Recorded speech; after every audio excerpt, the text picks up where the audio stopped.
I'm Kevin O'Connor for This Old House. For the past several months, we have been working with Homes for Our Troops, an organization dedicated to providing specially adapted homes to severely injured American veterans. Over the course of our production, we met many servicemen and women across the country, and we were amazed by their strength, their humility, and their dedication to our country. And so to honor the service of those brave veterans, and of all veterans, we wanted to share their stories with you.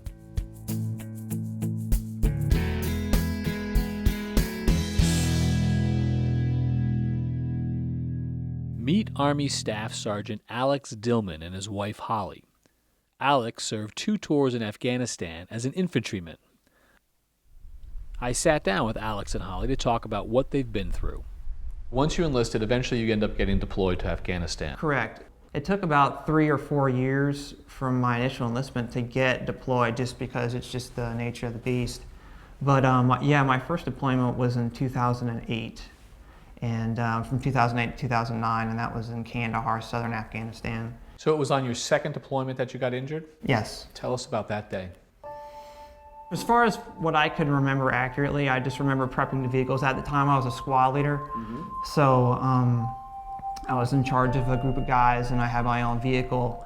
And we did prep, and then we rolled out the gate. And unfortunately, that just happened to be the wrong time to do it. And we ran over an IED. I don't remember much after that. I just remember waking up. I remember laying in the snow for a few minutes, and then after that, I woke back up in a plane, and then after that, I woke back up at Walter Reed.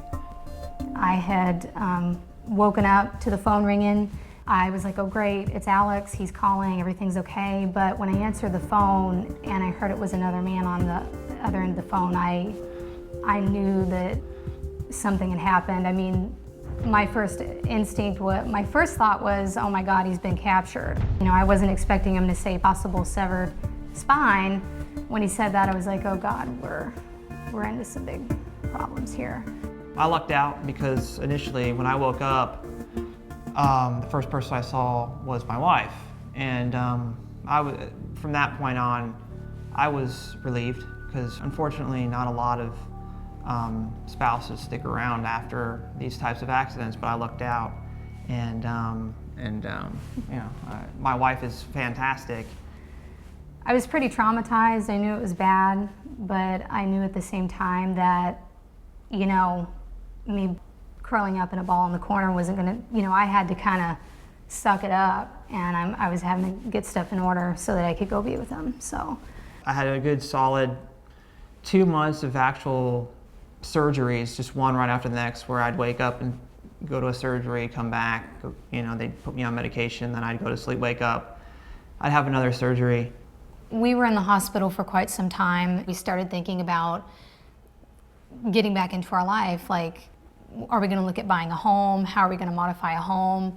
And we had heard through the grapevine that people actually, there are organizations that build homes for severely wounded veterans, and we were like, nah, no way. People won't just give a home to somebody. You know, we couldn't believe it. And then we heard about Homes for Our Troops. We had so much to look forward to. You know, I was taking out these blueprints, and oh, we got to choose between this floor plan and this floor plan. And, you know, to a lot of other people, I mean, it's just the blueprints to a home. But for me and Alex, it was, we had a lot of really dark times in that room. Sorry. There were a lot of times where we thought, oh my God, we're never going to get out of here. And the blueprints really kept us going in a lot of really dark times. And how important is that little bit of hope in That's all those you need. dark? That's all you need, just a little bit of hope. Alex was in that bed for literally like almost a year straight. So we were designing and decorating our home from his bedside.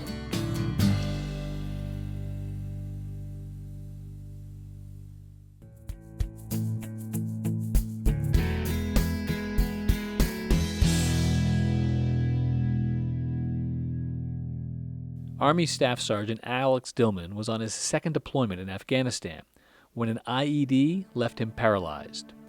He was medevaced out to Walter Reed, where he spent over a year in and out of surgeries. His wife Holly by his side. Let's talk about the discharge and going home. Well, initially we were excited to have been released from the hospital as an inpatient and just to move on with our lives and start the next chapter. And it was great, just because I had a lot more freedom. Initially, we moved into my mother-in-law's home, and it was not set up, it wasn't handicap accessible, I guess you could say. The first thing you encounter is the doorway is a problem. It's like, oh shoot, there was a four-inch step up between the door and threshold to the home, and I couldn't pop wheelies onto it because of the carpet. I couldn't generate enough speed to actually pop a wheelie and then get up on the curb, so I needed assistance either from Holly or my mother-in-law to actually get me safely onto the threshold. I'd say one of the hardest things for Alex was the bathroom. Luckily, it had enough room where he could get his chair in there, but that was about it. So it was like a whole thing we'd have to plan out, like showering night. It was a very great time because we were reintegrating and Alex was learning how to function in his new, physical form. But at the same time, it was exhausting. What was it like when you moved out of your mother-in-law's house and you come to a house like this that is adapted? I mean, specifically, what are the features that made it so much easier for you to live here?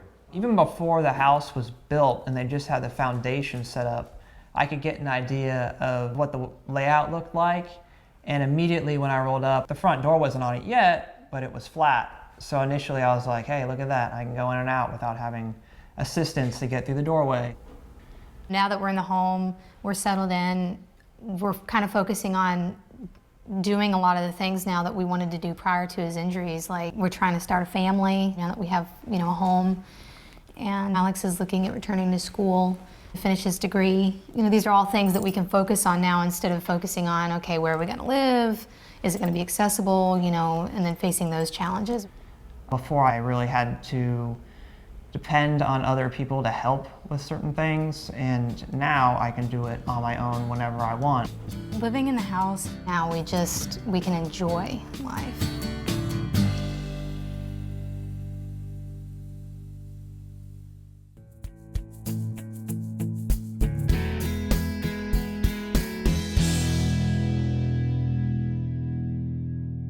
Alex Dillmann was a staff sergeant in the U.S. Army when he was paralyzed on his second tour of Afghanistan.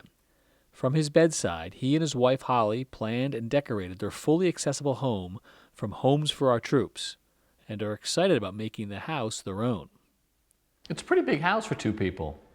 It is. We're working on a third. So you're thinking about having a family? We've known we wanted to have kids. We are actively going through IVF to start a family. We have the one room that we're kind of reserving as a future baby room. Right now it's just we have our dog and we have us and we have hobbies and we do things, but we're kind of ready to fill the house with a little noise. Physically now I'm somewhat altered, but now that we have this house and it's a for sure thing, it's allowed us freedom to plan for a child in the unknown, because life's gonna happen. It's really a very big aspect right now because, IVF is very expensive. This is really giving us the opportunity to go after some of our dreams, what we want to do with our life. And so what's going on in the garage? Garage is where I spend most of my time. Holly controls the rest of the house, and then I have the garage, but that's okay with me. I like the garage. It's muggy, it's dark. I've got my workbench here, hand cycle there, I got my kayaks there, I got my rifles there. I got my gun bench here, where I spend a lot of time in the garage just working on rifles and hand reloads. What is this for you? What is gunsmithing? Well, gunsmithing to me is really therapy. I've been interested in a long time, and it's something that I used to do before the injury, and it's something I can still do now. I still have full function of my hands. And it keeps me connected to that old lifestyle. I'm not actively in the infantry anymore, but again, I can still surround myself with things that will bring me back to that old self.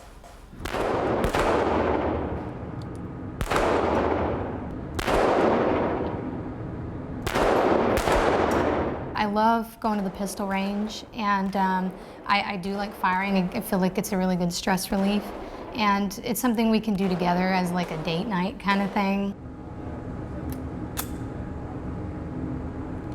Seeing how happy it makes him, and he just really enjoys doing it, and he just goes into this other world.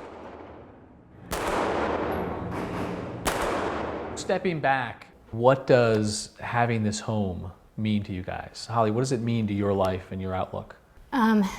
It means stability, the reassurance that we're going to move on with our life and be able to reach, our hopes and dreams and our goals, and independence. We don't have to rely on anybody else anymore. I mean, this is our home.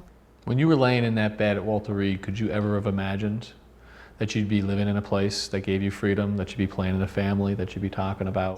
Yeah, I did. I've always nurtured the hope, and but again, thinking about it and reality are two different things. As much as everybody wants that, to actually have it become a reality, to physically touch it and hold it and to look at it, it's mind-boggling.